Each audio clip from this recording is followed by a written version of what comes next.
Very early on in my career, had made a mistake at work, and I was doing exactly what I just said. I was dwelling on it. And I had someone say to me, no one else is thinking about you as much as you think they are, right? And the idea that, I went home and was dwelling on this mistake, but nobody else did. In the moment, everyone was like, she made a mistake, she owned it, she fixed it, we're done.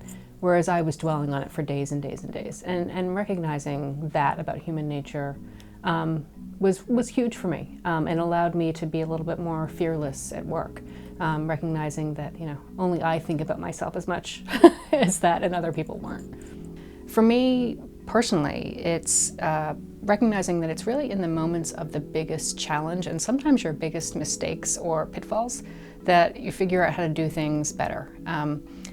I have learned and exceeded expectations primarily when I've screwed up first in some way. And I think the measure of someone's character and the measure of can you shatter expectations is how you recover from mistakes. And I've seen so many of our students be able to do that and move to even greater heights. So when I think about shattering expectations, it's that growth in those moments of challenge. So I think being a leader who also happens to be a woman can be challenging at times. I think it's important that as a female leader, we name that.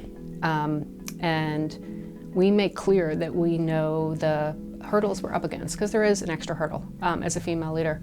And it's modeling that strength for the generation behind us. And I think it's incredibly important that we are women who help other women, right?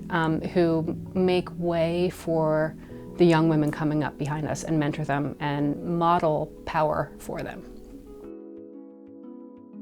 So I first heard about FDDS when I was a faculty member in the School of Public Affairs and met one of the first scholars, Matthew, and just remember being blown away by the work he was doing. And then when I became Vice Provost, I was charged with oversight of the FDDS program.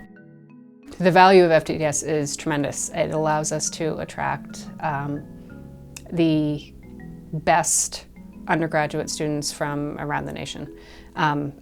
The work that the scholars do, the passion they bring to their work, the excellence that they achieve, it makes the university proud. We're able to attract some of the best students we possibly could, and every time, we get it right. We pick the right students, and they are the leaders of the university.